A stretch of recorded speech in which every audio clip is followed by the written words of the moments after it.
Hey, what's up, everybody? Welcome back to Conversations in Pop Culture, where I have with me Nicholas Mueller, who is the creator, writer, and illustrator of the comic Demon Hunter Raven. So, welcome to the show.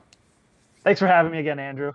It's good I to meet you. am I am super excited because I enjoyed reading Demon Hunter Raven, and I think the perfect place to start before we dive into this comic is that Demon Hunter Raven is part of BMR Comics, and I know that you're the founder, and that's its own publishing company.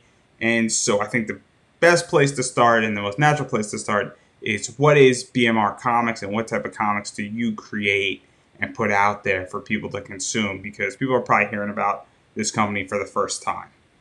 Right. So BMR Comics stands for Blue Moon Rising because I needed a bunch of random words to come together when I was forming the LLC. And Demon Hunter Raven is more of a mature book, maybe more for like your 15 years and up. So definitely not for little kids, a little violent. But we also have books that are catered towards all ages, like Northern Nights and a few other books. But Demon Hunter Raven is the current book we're working on right now. It's a supernatural title with a lot of action. Think of Devil May Cry meets Assassin's Creed. So it's got a lot of action, but it's got some depth with some history. But no story is great without a main central character. So our main character is Adam, and he has been pushed into a fight that is a little bit beyond his own capabilities. So yeah, that's kind of just what we're about. Let's table Demon Hunter Raven for 1 second because I am curious because we're starting to see a lot more indie publishing companies pop up and be out Definitely. there. We're starting to see a lot of creators not just creating a book but an entire publishing line. And so Right. I'm very curious what was the push and your drive to create this company and publish multiple titles because that's sort of a new trend in the last Yeah. few years. Yeah. So I think like anyone else, you want to protect your creations, your intellectual property. And I think if you want to make any sort of money off of this stuff, you need to protect your assets. You need to value it just as much as anyone else is going to be, because I've had stuff stolen from me just by simply putting it out there. And so when you suddenly become a legal entity, that might give people a little bit more of a Deterrence. yes, deterrence. So but We that's are just the base. encouraging them to do the right thing. Well, let's put it that Exactly. way. And you know what? People take you more legitly if you're a little more professional about it. So now I have to pay money for this legal entity, and which means I'm going to step up my game, and I want to present myself in a quality mindset, so that if I'm not taking myself seriously and I'm just doing it for fun, then people will take me at that same level. But if I come in at a professional mindset, people will expect that same thing in turn. So I better be putting out something good. But and the other half of it too is since I was little, I've always had dreams of drawing, making comics, creating things. And it just came to a point where that's just something I wanted to put out there, like everyone else is right now. And so a lot of my books kind of are just creations of things that I've went through, things that I've seen, just random things that only I could think of. So they aren't something that I wanted to share with like Image or DC because I'm relatively unknown, so they wouldn't know anyways. But they're things that I myself wanted to keep and gravitate towards my world. And independent publishing is such a great avenue to go down right now because you're your own boss. Uh, the fans dictate what they want out of you.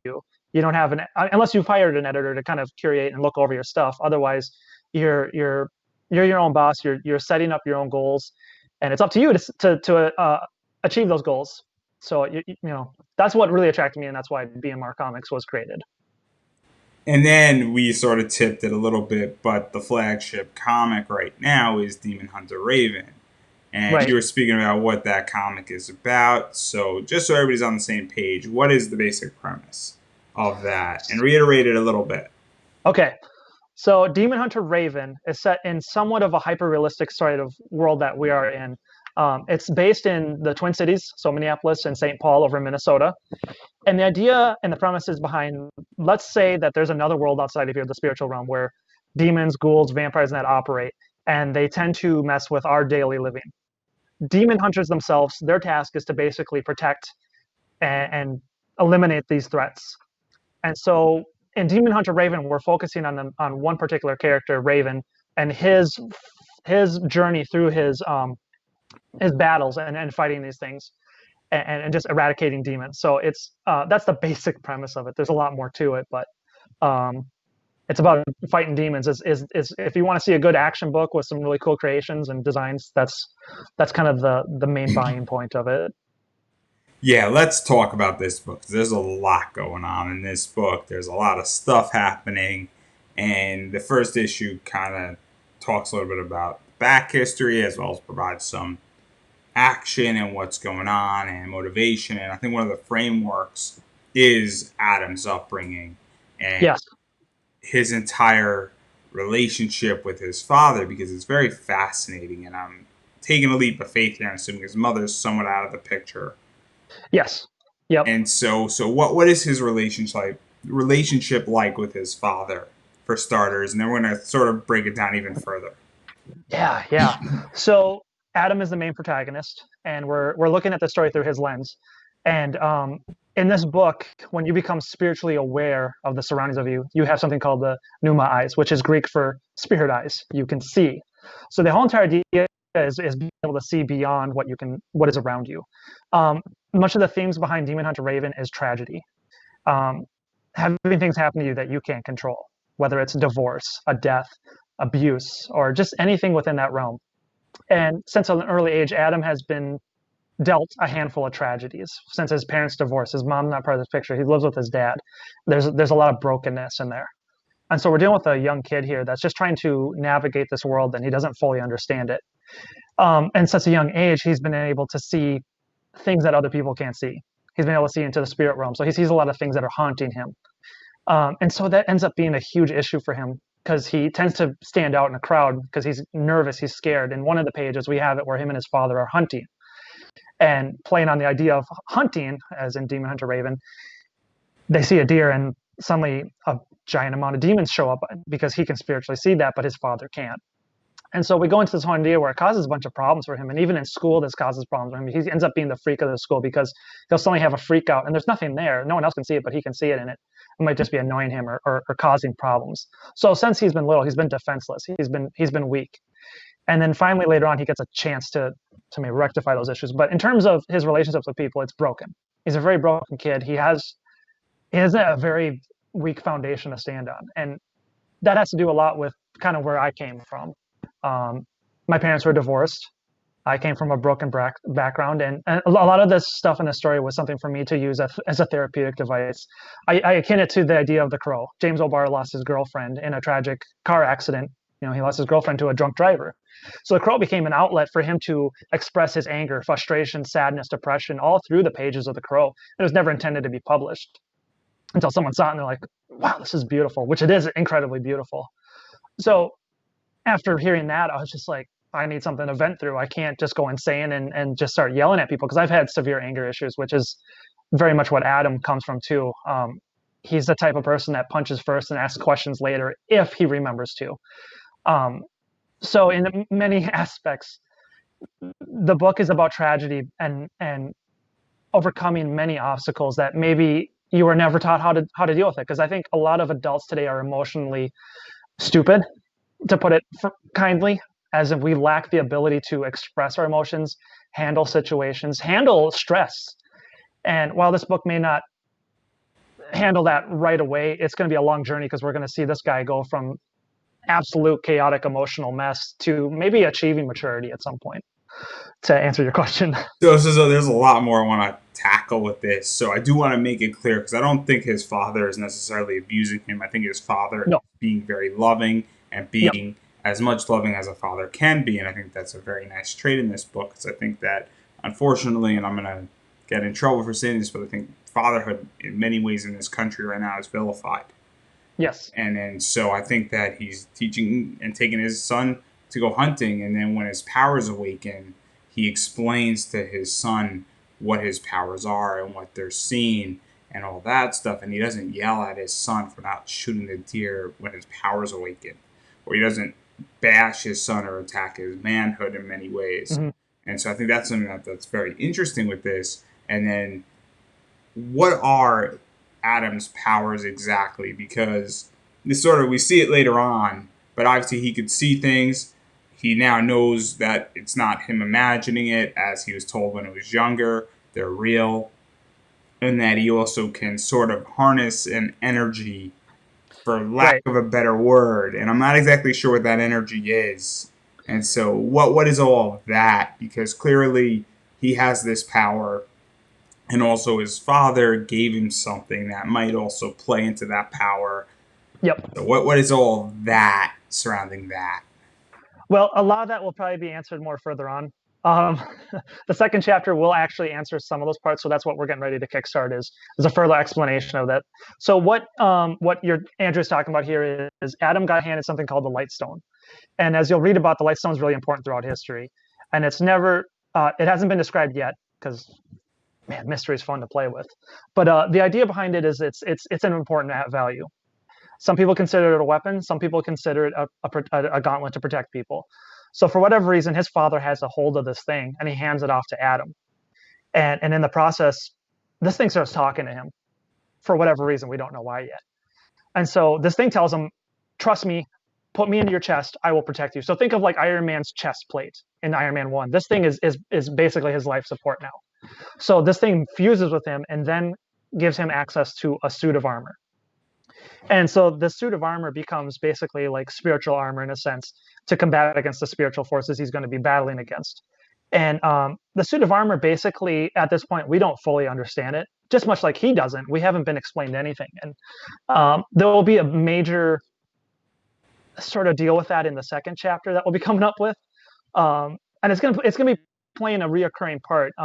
It's one of those things I want to dabble like a fishing right now. I want to use it as bait. I'm not open to explaining that quite yet, but it plays a very valuable issue. And just like in Assassin's Creed, it's going to be something that's going to be seen throughout history because where did it come from? Who's had it? Is going to be a major question we're going to be asking. That I want to go back further in time later in the third chapter and have a second book called Tales of the Demon Hunters and play a little bit more story as to where did this come from. So And so, to further tap the well a little bit without giving too much away, one of the things that happens is Adam's powers awaken, and then the deer situation occurs, and then all of a sudden, you know, Adam's father realizes that there's some demons around, there's some mystical creatures around, and that it's sort of an ambush. And I think this is not that hard to assume. They want that stone, partially for that ambush, and then Adam's father defends Adam, defends himself, and then he also sort of says, and then somebody mysterious comes and appears yep, and takes Adam away, and then that's when he gives him the stone. And so, what is that like? That sets up a lot of drive for yeah, Adam because as the story progresses, you know, Adam is now eventually joins a demon hunting team slash organization, and he's looking for his father, who he thinks has been abducted and taken from that. So, what is that like? Because that really sets up a huge driving force. And I don't yeah. know if that's going to be the only driving force at this point, but it's at least the initial one for Adam and what he wants to do, and how he only cares sort of about saving his father who saved him. Yep. So I think for me personally, I don't like reading a story if the character is not relatable or you can't connect to them. There's no emotional gravitas to the story, and you're just kind of reading it for fun. So for me, Adam had to have some sort of connection. There had to be something that people could grab onto, and the idea of setting him up that he's looking for his father. He's looking for like okay, so the ambush happened, like you're stating here, and this mysterious guy came and said, "Hey, come with me. I'm getting you out of here." What happened to his dad? So he leaves, and Adam's left with this question, like he never gets reunited with his father. He ends up joining this group called the Order, which is a hidden branch of the church, specifically to go and hunt demons. Now, later on in the series, I want to start revealing that the Order is just one facet of the whole entire demon hunting world. They're just the largest organization that hunts. There's individuals that do this as well. But the Order is the strongest. Think of it like the American Army. You know, they're the ones you go to when you need help. So they take in Adam, they train him, and the whole entire point. Adam's like, I've only joined you guys because I want to find my father, which in chapter 0 is kind of where we emphasize a little bit of their training and going out and evaluating Adam of like, are you just doing this for the sake of finding your father? Or are you going to do this for everyone? Once you find your father, what's going to happen? You have this ability. What are you going to do? And so that kind of it sets up this idea of like, yeah, sure you can do it, but so what? Is the drive, is the will there? I always look back to Batman Begins when Raj and Bruce were training on the ice during the training montage, and Raj Al Ghul comes up to Bruce and says, you know, your father's death, your family's death was your father's fault. And Bruce is like, the man had a gun. And he goes, so what? And he goes, I would have stopped him. I've been trained. And it starts this sort of cathartic thought process of like, well, so what? You know, countless people die. You want to avenge your parents. What about everyone else's parents? So we kind of start this idea of like, okay, what about your dad? Countless people go missing. You're going to care about them too. So there's kind of a little maturity in that aspect of, are you going to only care about yourself, or are you going to care about others? So Yeah, and I think that speaks a lot to who Adam is, and there's a lot of stuff going on with Adam, and how he's impatient, and how he has these powers, and obviously he's the type of guy that shoots first, asks questions later, and so very impatient, very tunnel vision on focusing on finding his father. Doesn't right, really care. We see that there's a rescue mission. He doesn't really care about rescuing the person. He could right, really give two damns about the other person, and it's not a comedy, this book, by any stretch of the imagination, but in a dark sense of humor, it's very, very, very funny if you actually analyze it and think about it. And so, what is that like to really create that tunnel vision? And he's on a team and he doesn't listen to orders.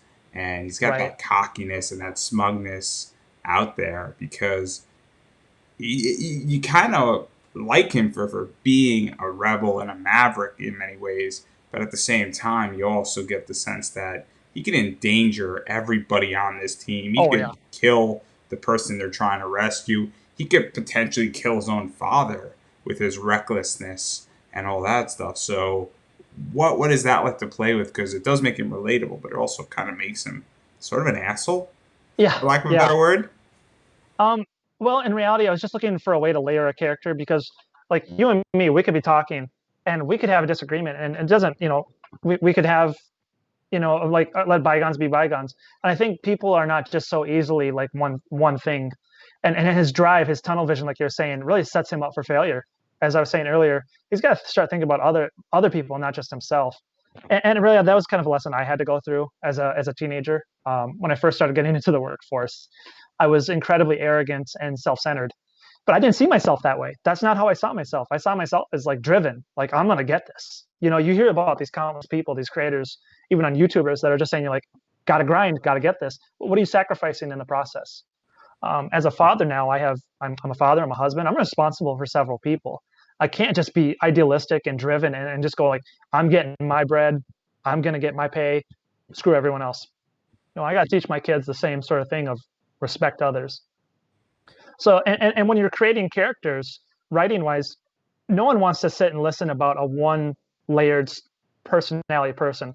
Um, I'm not saying anything against Naruto. I love Naruto, but when you look at the aspects of he's driven to become the head of Hokage, that gives you a sense of where his ideals are, his motivation. But then you start coupling in like, well, why does he want to be Hokage? Well, it's because he was teased as a little kid. No one saw the value in him, so he said, "I want to become Hokage so that people will see the value of me. I'm gonna be above everyone." So, well, we start seeing the series of him growing to kind of mature in the sense of like, like okay, what are you going to do? And obviously that show went off the rails at some point. But when you start looking about motivations, feelings, characterizations, and how people get there, it's more fun also than to pit them against other people. Like, okay, you have the Crusader, who is the head honcho of the order, that squad of demon hunters, and he's the total opposite of Raven. He wants to, he's all about law, order, protecting your teammates. So when someone rebellious comes in, man, that wrecks his day. So I like layered characters. I think that's the best way to go about it.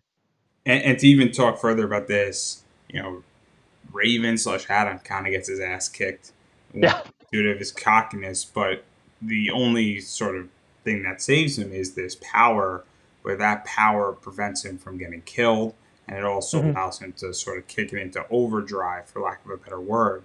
And so, what is that like? Because in many ways, and I'm trying to figure out how to say this the right way, but it highlights Adam's cockiness and his smugness and not knowing what he knows, and it shows the danger, but it also shows that this power is greater, and it weakens Adam, but it also elevates him up in many ways as well, where this power obviously is now inside of him and is preventing him from dying or being injured too much and allows him to go into an overdrive and get the job done.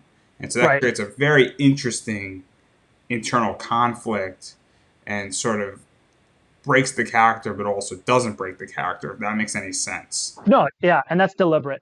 So part of that whole entire point is, yeah, you caught on to something a lot of people haven't here. So that power is protecting him. It's not his own power. It's temporarily given him as like a gift in a sense. Um, The as you're saying, he best gets the his butt best handed to way him. the best way how to describe it is that he is a caretaker of that power. Yes, yeah, That's the that's best way how to put it. yep. He's really bad at it though. So, um, in a sense, I guess I could almost equate it to fatherhood. I'm responsible for this little guy, and it's my job to make sure that everything is going good, and his well being and how he matures and how he grows later on. And so, in a lot of cases, we can be put in charge of something, and how we handle that and how we take care of it can play a big part into, like, let's say if you were to borrow me something, like, hey, Andrew, I got to borrow your car. Will you lend that to me? And you have trust that I'm going to bring it back to you in one shape. Guess what? I messed it up. And now I bring it back to you messed up. And you're like, what happened? I'm like, I don't know, man. Thanks for letting me have it. There's a relationship there. There's a trust factor. There's an exchange. Will you probably borrow me something again later? Probably not. Um, but this idea though that this power keeps healing him and keeps granting him is going to play a big effect later on as well. Like there's a scene later on where it's warning him about something. It's telling him to get out of this place, and he's like confused. He's like, "What?" And so this thing is always constantly speaking to him, and that's been kind of fun to play with because um, I really wanted this story to also just stand out as different, which hopefully I get the point across. But whatever was confusing in the first chapter, I'm hoping to expand it and build off of in later chapters and give explanations because um, I don't know. It's just fun to play with those things. Yeah, I think we're going to table it all there because there's so much to cover, and I think that if we keep going, we're going to dig up some stuff and ruin some other stuff. But and we're going to talk about the Kickstarter in a second here because I know you have a Kickstarter launching in I think 2 days. September Yep. 22nd is when that one's launching. But before we talk about the Kickstarter and everything going on with that, what can people expect? Because issue 0 is out, issue 1 is out, and this is funding issue 2, and I think issue 0 and 1 are also going to be included in that in some capacity, which a lot of Kickstarters do now. So, Yeah. what can people expect going forward without giving away too much? Right. So if you haven't read chapter 1 and 0 yet, I'll give you the basic premise here. Is chapter 1, chapter 2 starts exactly right off of where chapter 1 was, and Adam's in kind of a dilemma now. He's got to figure out some stuff. Um, and at the same time, he's got this deadly assassin that is after him. So he's got to, number one, figure out why this assassin's at him, who put the hit on him, and number two is can he fight off well enough to keep himself alive to figure out what's going on? Because as you noticed and you brought up, he gets his butt handed to him pretty easily. So now he's got a trained killer on him that's out to kill him. So he's got to fight for his life now for a change. Um, the titles of these books also play heavily into the theme and the narrative that I'm going with. Like chapter 1 was Nevermore, which plays off the idea that Raven or Adam never wants to have this stuff happen to him again or anyone else. So it goes through his emotional tragedy. And then chapter 0 is just a simple first night. It's his first night out with the demon hunters. But chapter 2 is a little bit more poetic in nature. It's called Sustain the Untruth, and un is in parentheses. And the whole entire idea is that sometimes we take on a truth that might be a lie. We might believe something to be a truth, but it's actually a lie or a misconception about ourselves or someone else. And maybe we've heard something about someone that's actually complete fabrication. It's not true. So the whole entire book's going to deal with this idea of believing something about yourself or someone or even an event and coming to the realization that you were wrong. And what do you do when you come to terms with that truth? So again, emotional maturity. How are you going to deal with that? Are you going to go crazy about it? Are you going to scream profanities, or are you going to man up? Are you going to step up to the plate and be like, hey, there's something I got to change, or I have to reevaluate this? So that will be something fun that we'll be playing with in chapter 2. And then let's dive into the Kickstarter and get into some of that fun stuff. So obviously the Kickstarter for Issue 0, 1, and 2 is launching on September 22nd. And I am curious how far you are with being done with issue 2/chapter 2 of this book to reassure people so that they know when they're backing it, how far you're done with this and where your progress is with the book. Right. So it's all penciled, inked. The script's written, everything. I'm just coloring it right now. So basically, the chapter 1 wasn't colored; it was in black and white, and chapter 0 was my first attempt at coloring a full comic, which I haven't done in a long time. So I was just kind of dipping my feet back in the water. That's why it was free, also, because you know wanted to experiment with some stuff. But chapter 2 is in the flat stage right now, so I'm getting in there where I'm getting ready to start adding my textures, the lights, the shadows, and just rendering the thing. So it's due to be done by the time that the Kickstarter is done. The only thing that would change the deadline or the time frame of production would be is right now one of the funding goals we have is to add 6 more pages onto it, and then if we hit another funding goal, is to add another 20-page black and white chapter, and then that might get colored if we end up far exceeding our goals. So there's potential to go further more with the book, because right now combined with everything, it sits at 94 pages if you get all 3 books, and then if we add all those more things, it can be pushed up into 100 pages. So this will be funding for about close to 90 to 100 pages worth of content that you can get. Yeah, and let's talk about that because Kickstarter has changed dramatically. You know, you answered part of my question that I'm about to ask, but a lot of people are using Kickstarter now as a pre-ordering form. And Right. book is done, or 90% of their book is done. And what they're doing is that they're basically saying, hey, I need to fund this because I built this out on spec. It's covering some of the artist costs, and more importantly, it's covering the printing costs to get this book into your hand. And it seems that you're not in that 90% position, I think is a fair assessment, but you are definitely Right. over the 50% mark with this, and you're not building this project completely on spec, which is sort of a happy medium in many ways. And Right. so, what is all that like in this process, and how do you feel about Kickstarter in that way? Because that's becoming the new normal, and what you're It doing is. is more in the new normal and the way people are doing their campaigns, probably in the last 2 years versus back 5 years ago. Oh yeah, definitely. Well, my feelings are it's great. It gives me an avenue of I'm a father, a husband, and my ability to go and travel to conventions is highly limited. So I don't have that same access that maybe other creators do. So the ability to then have a networking platform like Kickstarter or Indiegogo or Indie Crowdfund is in just enormous to me. So be able to not treat it like a shop though is the other thing is I'm using it more or less to help me word on it's ready and I mean the actual product ready. And my dream, my hopes is then use that less and less further down the road and have an actual platform that we're on that people would just gravitate to us. But yeah, production's almost done, and it's just simply just getting more people to notice it. And do you feel that given that Kickstarter and the entire community has now shifted to going more along that a good chunk of the project is done or all the project is done gives more reassurance because I'm sure everybody's had a story like this, but everybody's been screwed on Kickstarter as a Yeah, yeah, um, yeah. you got, I've lost a few products on there as well. and if you haven't been screwed, it's either you got really lucky or you haven't backed enough projects yet. Yeah, And so it's one or the other, or you're now entering a stage where 2020 Kickstarter is a lot better than in a 2015 Kickstarter, but just right. just by definition of accountability. And so, do you feel that given that everything that you just stated that I'm going to pick an arbitrary number of 75% completed with this entire project, that gives more reassurance to Yeah, people to back your project versus being zero or you just have the concept and that you have an idea that okay this is going to be done within 3 months and then shipped out to you. You know, I just backed right, a Kickstarter that was delayed by 2 weeks.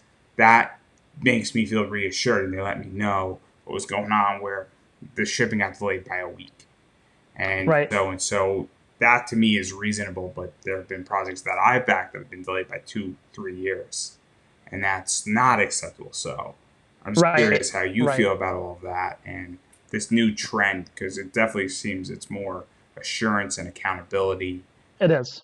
things like that. I think for one, if you want to take this seriously, and you're not just doing it as like a passion or a hobby. You need to deliver your product. And just besides having good content and good quality, you need to deliver on that product. You need, because people are trusting you with their money that they worked for. It's not your money; they just gave it to you. You're providing them with a service, and you need to do good on that, because word of mouth comes back. And there's a lot of people that I've talked to that I was going to back on a project that I heard, I'm like, they haven't fulfilled other projects, and I'm not going to give you my money. I'm not going to go back and support you. And so that's a big thing. I think if you want to make it further than this, you have to achieve your goals, and you have to make good on what you say. You can't just simply let your word just be like, oh, whatever. Your word has to be concrete. And a lot of people don't see themselves as businesses. They see themselves as more like, I'm putting out a comic. Well, they have to change their mentality. They have to make good on what they're putting out there. So I completely agree. So to even talk about that further, so a lot of stuff has changed, and I was going to ask this a little bit later on, but I think it's so much more relevant right now. Right. COVID has changed the game, where and I've approached my position probably very different than other people, and I started doing this because of COVID as well, but a little even before that is I am a multifaceted business slash platform, meaning I Mhm. have my hand in a lot of jars and I'm across the board in a lot of sectors. And COVID, with all these cons being canceled and indie living at cons in many ways, has sort of forced people to come online. And now you need to be a social media expert, you need to be an SEO expert to some degree. If you're not Yep. into social media, you need to be visually, you need to be posting, you need to have an Instagram if you're an artist. You need to, have a Twitter if you're a writer, and so on and so forth. So, how do you feel that COVID has changed all that and forced people to do stuff? Because this entire product and what I'm doing right here came out of COVID 6 months ago. Yeah.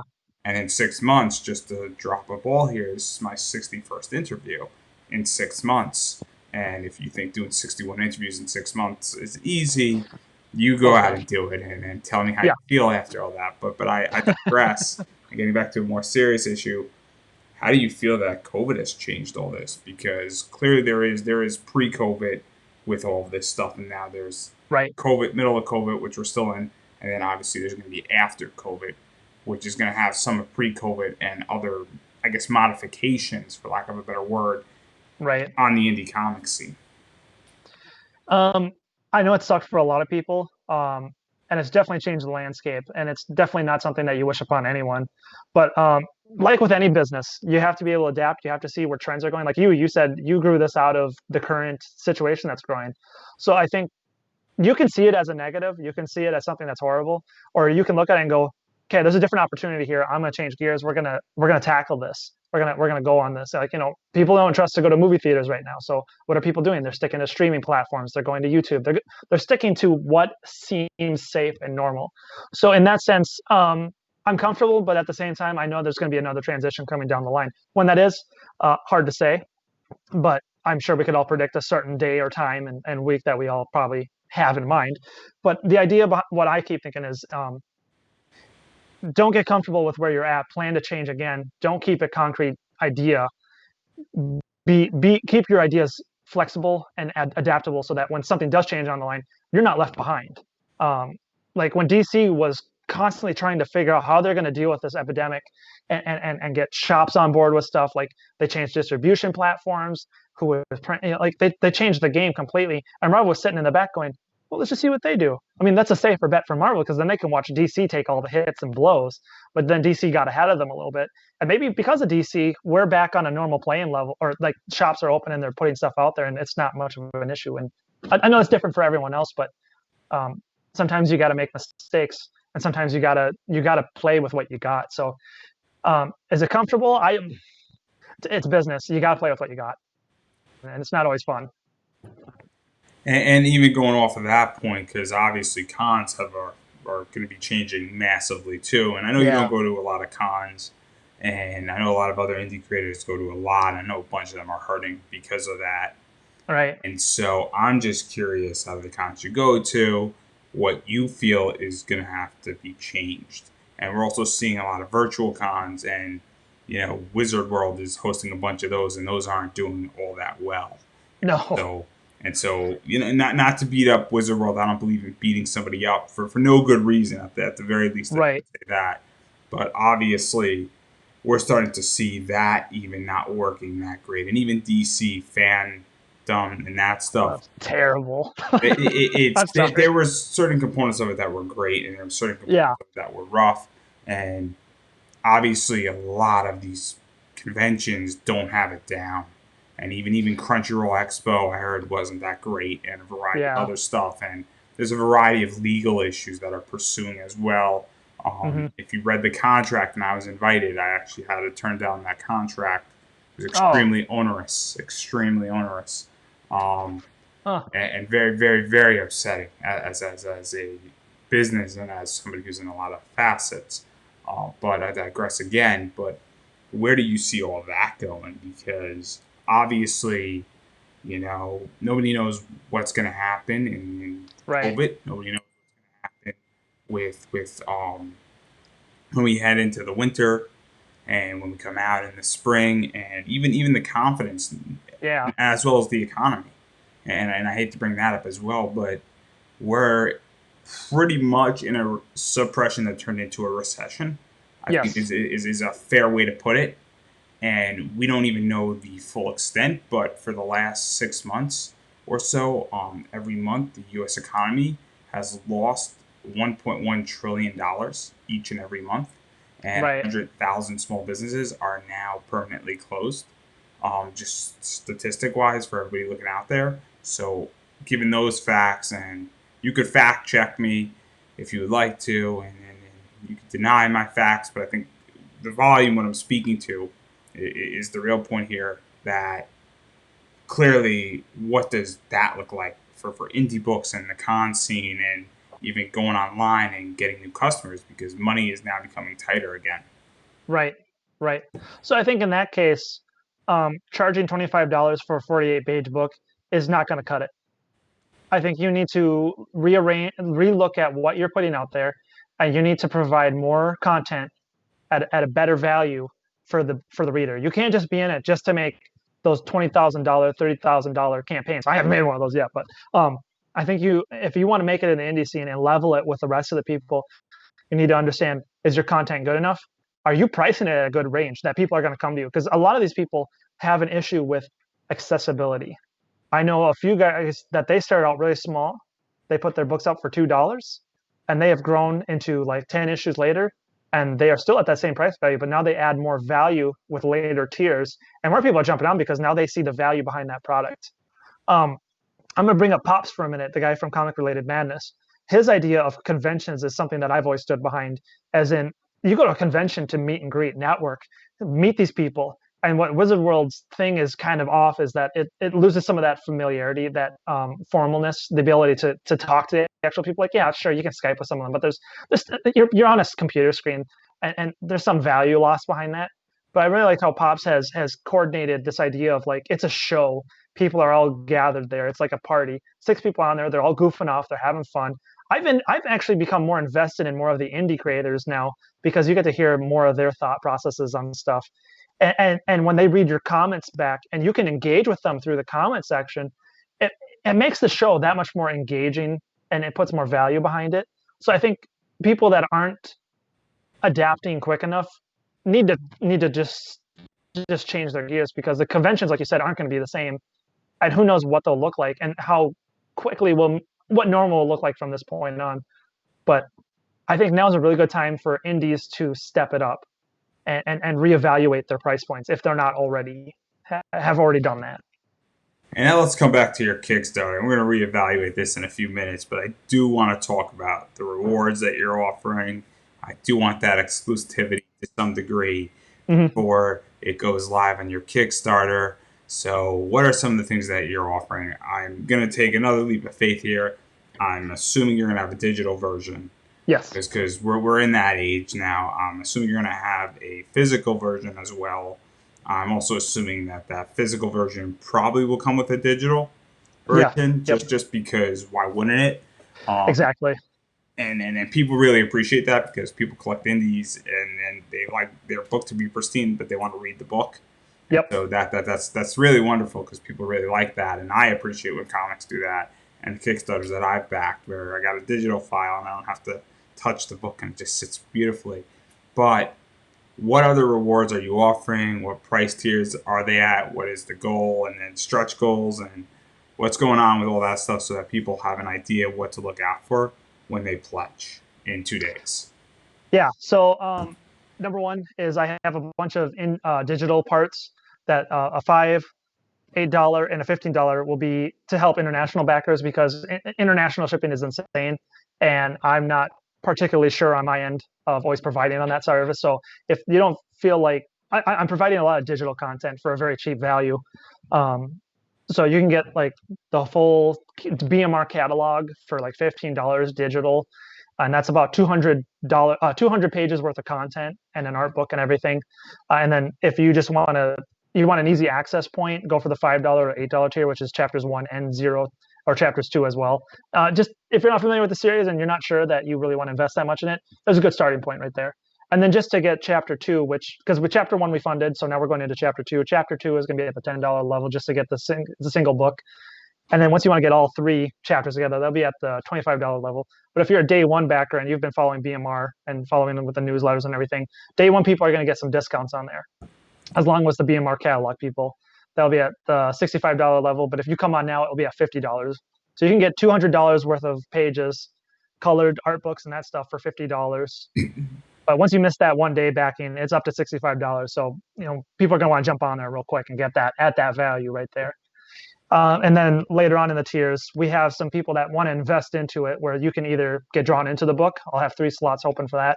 Another one is if you want to become your own demon hunter, we'll design your character for you, and we'll create a pinup of that particular person in action and send that your way. So you have a chance to be on a later tier for $500 to become your own demon hunter, get an exclusive character drawn of you, designed that's exclusive for you. Only you get this, and you can do it with whatever you want with it. It's your character, your idea, and we help design it, and you can go as many. I hate doing this part because as a designer, it's horrible, but we'll go through as many iterations as we need to get it happy for the customer. So you have a chance to get drawn in the book, become your own demon hunter, and all that stuff. So I'm not doing any variants for this one. I really just want people to have a book. So I know some people are really crazy about variants, but I ended up getting Matthew Weldon, the one of the co-creators behind Punchline, not the DC comic one, the one that came up before that through Antarctic Press. So he's the artist behind it, and he's worked on a few other books. And so he did the main cover. It's up, everyone can see it, and it's being colored right now by the colorist for Punchline, Nestor Redulia. And so I'm just waiting on that one to come through. Otherwise, the book's just pretty much done. Besides, if we have certain funding goals, then I've got to draw another 20-page book, which is in the middle of being thumbnailed right now and going through its pre-production stuff. So stretch goals will then be more added pages, another book added, completely new original content that you can't get anywhere right now. And then if we hit our first stretch goal, though, do you know who Robert Nix is? Yeah. He will be doing some. I already have art for him, so we'll be doing a trading card, and he is doing a few pages in the book as well. So he'll have a special guest appearance in the book for chapter 2. So he'll be, if you're a Robert Nix fan as well, he has got some really good, insanely art in this book that I've been looking at. I'm like, oh my gosh, I got to step up my game. He's making me look bad. And now we're going to table that, and now let's get back into talking more about Kickstarter and the economics of everything, because that's my sector, and that's kind of where I feel the most comfortable. And so obviously crowdfunding has gotten very interesting. You mentioned Indie Crowdfund. Mindy Wheeler, that's her platform and her husband's platform, and it's just another platform out there for everybody to take a look at and make their own decisions on that. And crowdfunding has just gotten very interesting with that, Indiegogo, Kickstarter, and we now have a bunch of celebrities and top writers, Right. and arguably one of the top writers at DC, Scott Snyder's in, Kickstarter with his book and launching his company and his indie company. We just had Curse Words get funded, and that's actually being shipped out by Ryan Brown and Charles Soule. And Ryan Brown's been on Kickstarter for a while now, and that book did over 100,000. We obviously have Jeff Lemire, Todd McFarlane. I think did around 5 million on his toy. So obviously we have a lot of big boys and a lot of prevalent and top tier artists who definitely come from the corporate side. To put it nicely, and I Right. think that that's the best way how to describe it. So, and Keanu Reeves, Mhm. obviously, with Boom and all that stuff, and yeah. So, how do you feel about all those people coming into Kickstarter? And it's a very hot button issue right now where I've asked probably about 10 artists and creators It is. in the sector, and they all have different feelings and answers on it, both publicly, privately. And I've been on a show where I also have answered this question, and I'm the customer. I don't come Right. from a comic perspective, so my viewpoint is very different than somebody who is creating a book and actually competing for funding. Right. Right. Well, I don't feel like I'm competing with anyone because if more people come to that platform, that means more traffic, more eyes on on the potential of even more people seeing your stuff that wouldn't have seen it before. It's the same thing as walking through a comic shop. Let's say you're going in there specifically for Batman, but you feel like strolling around and you just want to see. Maybe you're going to pick up something new completely. And so again, it's do you have a good high quality product? Are you Do you have good value behind your content? Are you selling it at a decent price? Because um, if people are already shopping for a Keanu Reeves book, and like you just brought over 1,000 people to go buy a Keanu Reeves book, guess what? That might be 1,000 people that could potentially see your product now. Now, some people would say, "Oh, they're stealing funds from us." That money may have never been going to you to begin with. You can't assume that anyone's going to hand you that money. You're not owed that money. So Keanu Reeves brings over his fans, and you're already there. Guess what? You might benefit from that bump. I hate to say it, but because everyone says this, but like when Doug TenNapel, EVS have been on a platform and they put up their stuff, there was a surge in products in those areas, and people saw a boom with certain books and stuff. So the more visibility, that's what you want. You want more traffic. Your job then, as the indie creator, then is to make those people want to keep coming back to you. They saw you. How do you get them to keep coming back? Because Kickstarter is just basically like a gas station. It's a truck stop. Everyone's going to come there. How do you get them to come back with you? So I think that's what other creators need to start thinking. The ones that are like, oh, they took away my money. No, they didn't take away anything from you. You need to get rid of this idea that they're simply there for your product and that they suddenly just closed off funds to you because you may have never had that funds. In fact, you may have gotten extra funds. And you know what? That product might be even something they're into. So I guess my feeling is everyone can benefit for it. Everyone can. And even going off of that point, do you think that more of the mainstream is now going to come to Kickstarter? Because we're starting to see that kind of happen. And then, Yeah. just to give some comic history, I think back in 2010, 2011, Image stole, I think, like 13% from Marvel and DC. And you might Yeah. say, oh, it's only 13%, but that's a big chunk of the market. It And, is. and to even add further stuff, we spoke about it, we mentioned it briefly, you did, where Marvel and DC were sort of knocked out for about maybe 10 weeks. I think it Yeah. is about that. And then they I sort of think got it was. Yeah.